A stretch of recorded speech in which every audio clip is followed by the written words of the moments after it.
고액 알바 제안을 받고 잠깐 돈을 인출하거나 전달한 일 때문에 보이스피싱 인출책으로 입건되는 사례가 계속 늘고 있습니다. 많은 분들이 단순한 아르바이트였다고 설명하지만 실제 수사와 재판에서는 단순 인출도 보이스피싱 공범으로 평가될 수 있고 형사처벌의 강도도 결코 가볍지 않다는 점을 먼저 말씀드립니다. 인출책이라는 말은 법률 용어는 아니지만 실무에서 널리 쓰입니다.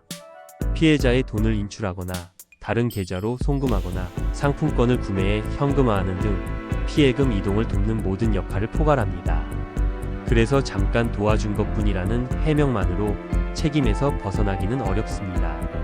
처벌 구조를 간단히 설명드리면 형법상 사기 또는 사기 방조가 문제될 수 있고 전기통신금융사기 관련 특별법이 적용되면 사건이 더 엄중하게 다뤄집니다.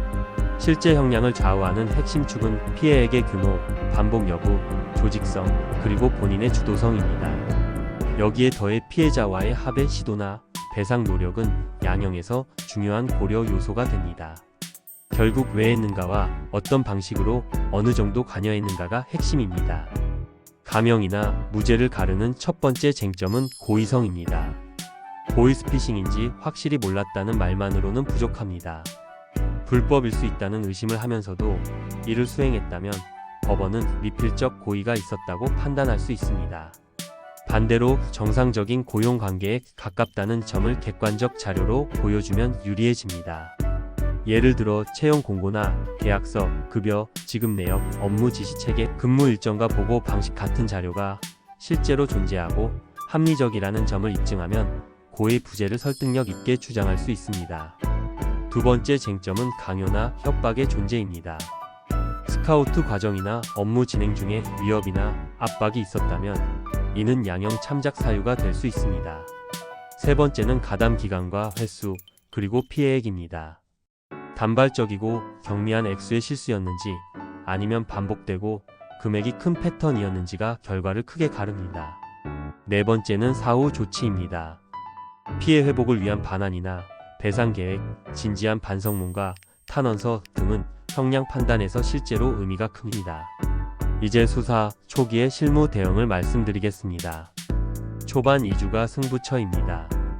첫째, 조사 전에 변호사와 상담해 진술의 범위와 침묵권 행사 시점을 결정합니다.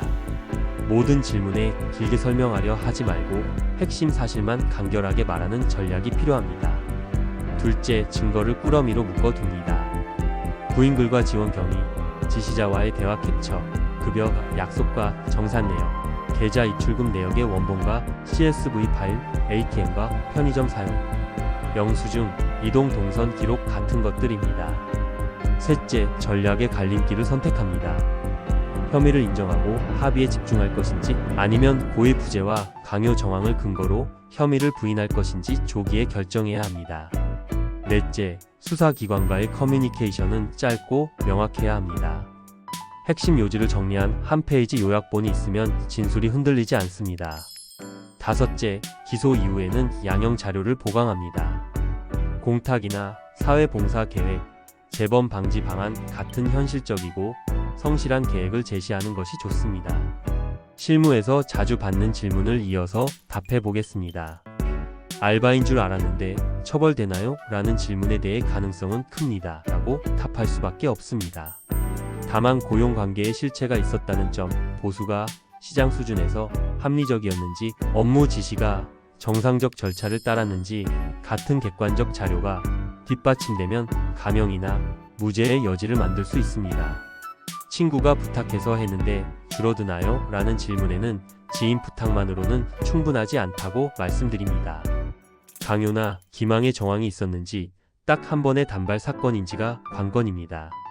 합의가 꼭 필요합니까? 라는 질문에는 인정 전략이라면 매우 중요하다고 말씀드립니다.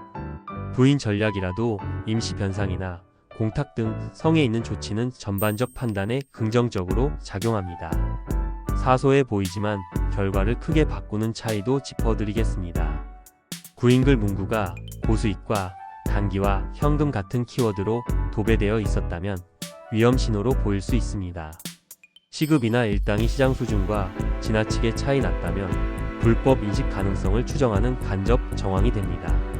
지시가 전적으로 비대면으로 이뤄지고 가상 번호나 메신저 전용 연락만 허용됐고 수거부터 전달, 정상까지의 경로가 수사 회피를 전제로 설계된 흔적이 있다면 더 불리합니다. 이런 의심 지표가 존재했다면 당시 어떤 의문을 제기했고 어떤 확인을 시도했는지 그리고 왜 그럼에도 이를 수락했는지에 대한 합리적 설명을 준비해야 합니다. 바로 실행할 수 있는 체크리스트로 정리하겠습니다. 오늘 안에 지시자와 나눈 대화 캡처를 정리하고 급여 약속과 정산 자료를 모으고 계좌 거래 내역을 은행에서 출력하거나 CSV로 내려받아 두세요.